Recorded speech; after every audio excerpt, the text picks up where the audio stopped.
that stats for losers, man. I don't get involved in that stuff, but. Change or Rashad Milligan rolling out. That's a good question. Brandon, we can't ask Rashad questions. Hey, Rashad. you want to see yourself? Yeah. I mean, it is what it is. It's okay. Oh, got it. That's a good friend right there. Push the, no, just push the upper left. Oh, there you go. Okay. I just wanted to, Kelsey needs to see herself. I was just trying to make sure the curl was right. Thanks, Steve. Girl. All right. Thank you for the fine tuning. We're set to go. We will welcome in from the Los Angeles Sparks head coach Lynne Roberts, Kelsey, Plum, and Dearica Hamby. Thanks all for joining us. We're going to jump right into question and answer, and we're going to start with Chico. Chico, go ahead. Chico Nishun from The Score in Toronto. This question is for Kelsey. What excites you the most about playing in Lynne Roberts' offense? You know, she had her previous teams in college, had a lot of three-point shooting. Just kind of your thoughts on, you know, the new offense and her plans for you this year. Yeah, I think the most exciting part is obviously playing in space. And I think that, you know, coaches' philosophy about pushing it in transition, playing with a ton of pace, and really like everyone's a threat is very exciting because at this league, you got to have multiple players firing on all cylinders to be extremely effective. So, you know, I definitely understand there's a transition period with any offense that you enter, you know, any sport. If you look at quarterbacks or, you know, hockey, soccer, there's a different system. There's a little bit of a transition period, but I do know that when it clicks, it's going to be wonderful. Thank you. All right. Thanks. We'll turn next to Courtney. Courtney, go ahead. Hey, ladies, this is Courtney from the Real Deal Podcast. Hope you guys are doing well. I got two questions. First, for Kelsey and Dearica, what do you guys admire most about each other's game, and has that partnership evolved over time since you guys played together with the Aces? Yeah, I would say her professionalism, her ability to work. If you look up professionalism, I feel like her picture's in there. She just works and works, and she's committed to her growth. And obviously, she can shoot the shit out of the ball. She can create her own offense. She can get downhill. And so, yeah, we're excited to have her leadership, and obviously her ability to play basketball at a high level. You know, I think for Dee, she doesn't get the props that she deserves, and the impact that she makes on both ends of the floor. You know, night after night, the toughest position in our league, I think, is really the four. And just the high caliber of players that we have, you know, some of the best players in the world are all playing the four. And so, you know, going against people on both ends and holding her own, and not just holding her own, but delivering offensively and defensively. I mean, double machine, moves really well without the ball, extremely efficient, plays really hard with a ton of energy, and just wants to win and is willing to do anything it takes to win. So we've seen Dee impact winning at the highest level, and I think that it's really cool to be able to partner with her here now to be able to do it together. I got one more for Coach on that part. We're big on the analytical and statistical side. Excuse me. How will you utilize those things on the player development? The analytics. Yeah. Yep. Well, I think you know, the what I appreciate about analytics and why I lean into it is because it's entirely objective.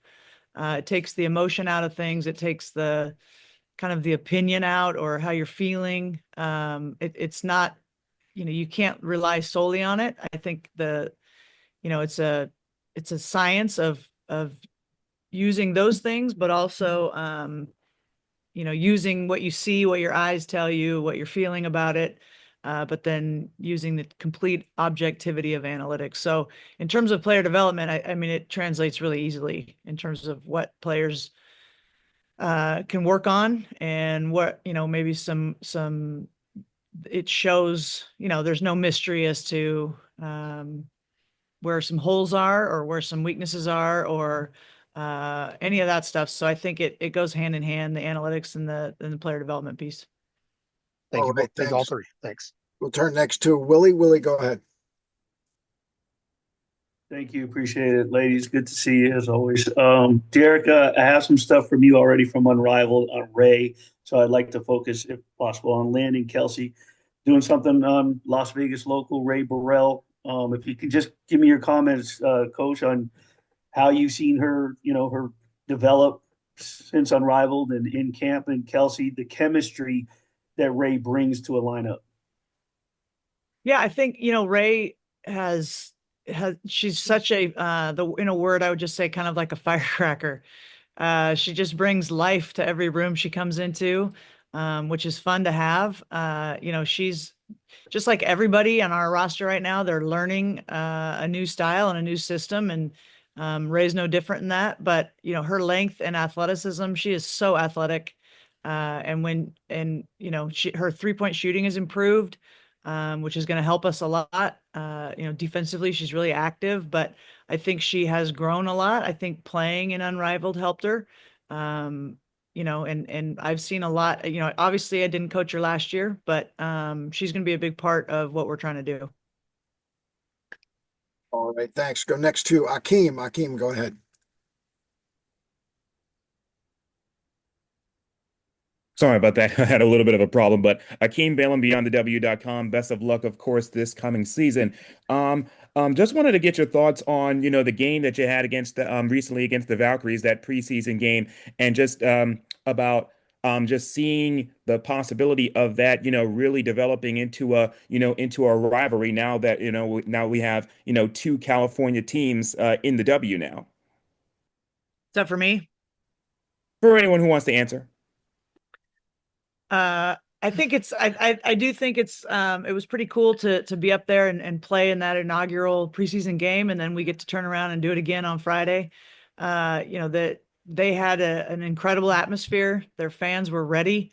You can tell just the community, the city is really excited to have a WNBA team there, which is so cool for the league. Mm-hmm. I think, as we continue to grow, the possibility of what expansion teams can be, I think Golden State has done a tremendous job. So I have no doubt that they will turn into a rivalry just out of just for geography reasons. But I was impressed with their just the atmosphere that they've already created there with the Valkyries.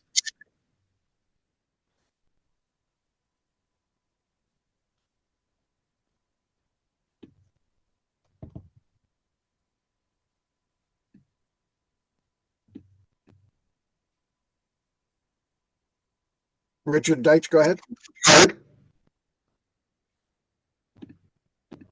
Yeah, can you guys hear me? Yep, go ahead. Excellent. This is for the players.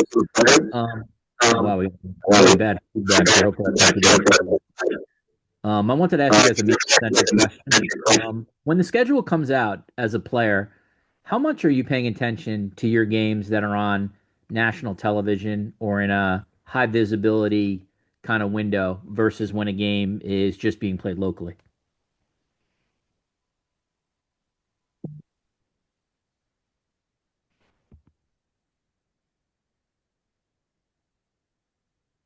So was that to one of the Sparks folks in particular? That was for both of the players. I can't hear them at the moment. I don't know if their mics are off. Okay, give us 1 minute. Guys, give us 1 minute. We'll get that set.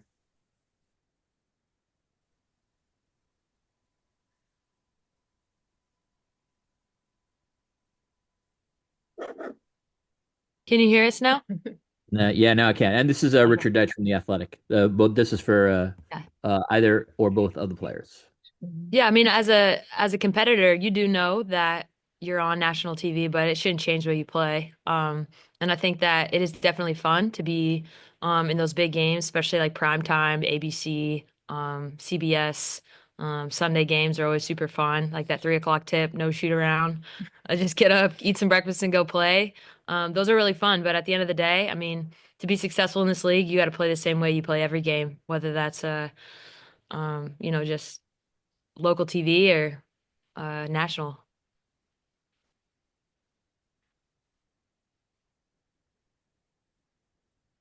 All right. Next up, Jackie. Jackie, go ahead. I know. Hey guys, Jackie from Jackie Ray TV. Good to see you as always. Dearica and Kelsey, this one's for you and probably Coach at the end. She's talked about it's a new day. She's not looking back at all, and how she's really relying on the leadership from both of you to kind of lead the young people. Can you talk about what that's been like for you, how you've helped guide this younger team? And Coach, can you talk about how much you rely on both of them to do that and what that means to you? Yeah, I think for me, my leadership style has been consistent and has kind of stayed the same. But it definitely helps to have Kelsey and like Emma Cannon here to not be the bad guys, but to be the people to be a little bit more fierce in their approach, and like their competitiveness. So I kind of wipe the tears and yeah, lead by example, and emotionally lead. Yeah. Yeah, I mean, I would say for me, like I've grown a lot over the years. I used to be a little bit more rah-rah, and now I'm definitely more in the empowerment state, encouraging and just try to make sure I lead as an example.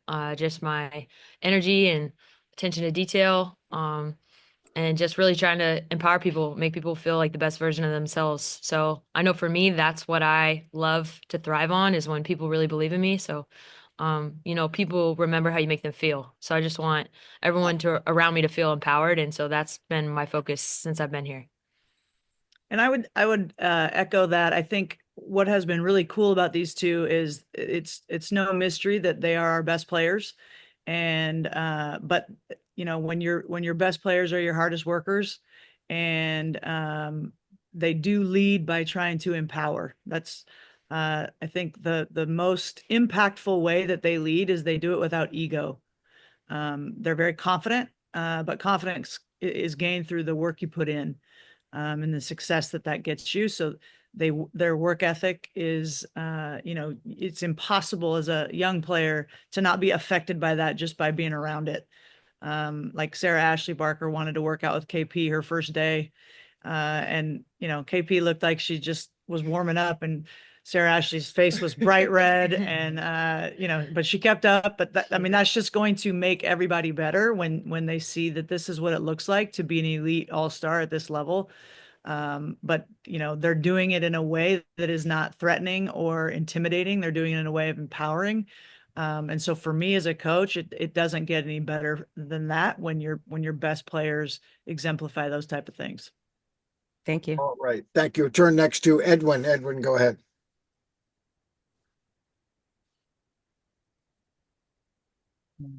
Edwin Garcia, Silver Screen and Roll here. My question's to Kelsey Plum.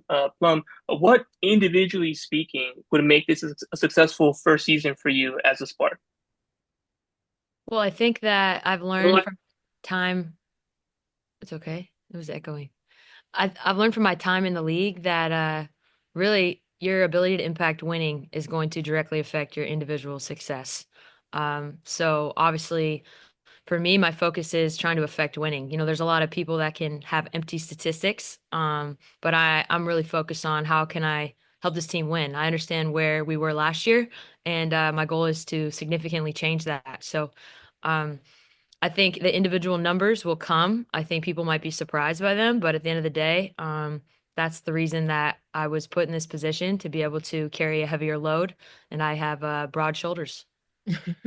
Actually. All right, thanks. Turn next to Jasmine. Jasmine, go ahead.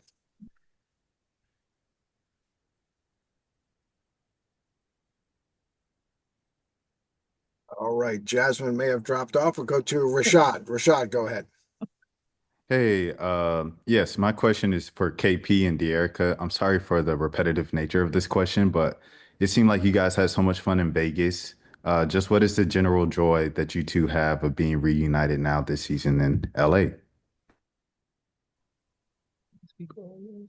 Please feel good. Go practice. You got it.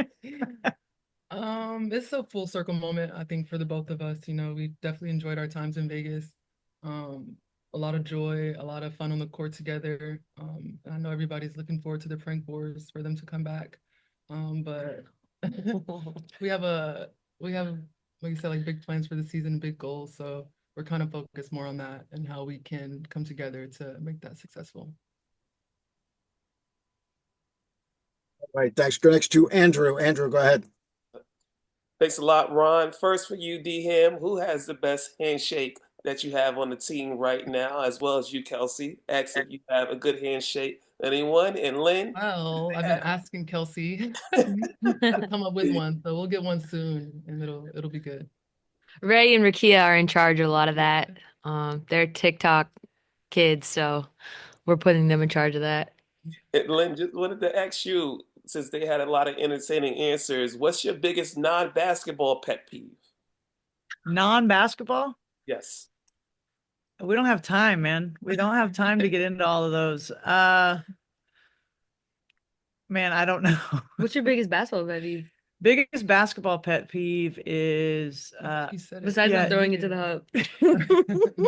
You said it in not playing hard. Just people, I can handle mistakes. It's a game where you're gonna make mistakes, but not playing with max effort. It's a pet peeve. I will say in a non-serious, like when people clap for the ball, bugs me. All right, next up, Jim. Jim, go ahead. Kelsey, you had a lot of good things to say about this organization when you first, right after the trade, when you first got here. What is it that struck you about the Sparks organization and the way they treat their players? I would say everything starts and ends with vision. You know, you operate out of a vision. And what really drew me was the vision of what Coach sees for this franchise, but also what, you know, management and ownership sees for this franchise. They understand the previous success in championships, but it's been a while. It's been almost 10 years. And you know, in life, you got to adapt and continue to grow and get better. And so I understand that there's been a lull here. And that's everyone's aware of that. And so bringing in the necessary funding positions to change that. And they were very clear on bringing me in to help with that. And that was part of my individual vision and then also collectively. So I think for me, the visions have aligned, and I understand that, you know, I'm here to not only build culture, but affect winning. And I think that they're on the same trajectory as that. So, you know, that's a process and it takes time, but we also understand that, you know, this is LA, you know, and it's a big opportunity. And let's be real, like there's a new CBA next year. So the impact that we need to make this year is extremely important, and time is of the essence. And so we know that. So there's no time to waste. And management, like I said, front office and coach have been extremely urgent. And I think that's very important moving forward for the future of the franchise. Thank you. We have time for just a couple more. Going to turn to Mia. Go ahead, Mia. Good morning. This is Mia from Annenberg Media. When Kelsey got traded to the Sparks, there's a lot of talk about how this is going from a rebuilding team to a championship contending team. I was wondering, can you guys talk a little bit about that and about like your own expectations for the season? This is for coach and both players, if you can. Yeah, I mean, Kelsey and I weren't here last year, and I have not talked about last year at all. I think this is a new team. There's a lot of new players. I think we've got an incredible balance of, you know, veterans that know what it takes, include, you know, obviously with these two, but there's others. And then we've got some really good young talent that are figuring it out. You know, what are our expectations? How to get back to that? Kelsey just said it. It's a process. You don't go from, you know, not having a good year to being the best in a month. Like it takes time. It takes a lot of work. It takes getting back up when you've been knocked down. It takes continuing to learn and have the humility to see when, you know, whether it's me or players or whatever that need to be better. Like it's a lot of work. So my expectation is that we just continue to climb, and I don't know what our ceiling is this season. It's too early to tell. But I know that this group's going to compete. And I know that we're going to be, you know, it's hard, but we're not just happy to be here because it's LA and it's the Sparks. There's no sentiment of that. I'm here because I wanted the challenge and I want to win. And that's it. Like it's that simple. Who you have in the locker room obviously matters, but who they are matters as well when you're building. I don't like the term rebuild. I just don't. I don't think we're rebuilding. I think we're where we want to be to start really competing. Right. Thank you. Again, just a couple more. We do need to wrap up. I'm going to go to Charlie M there on the West Coast. Charlie.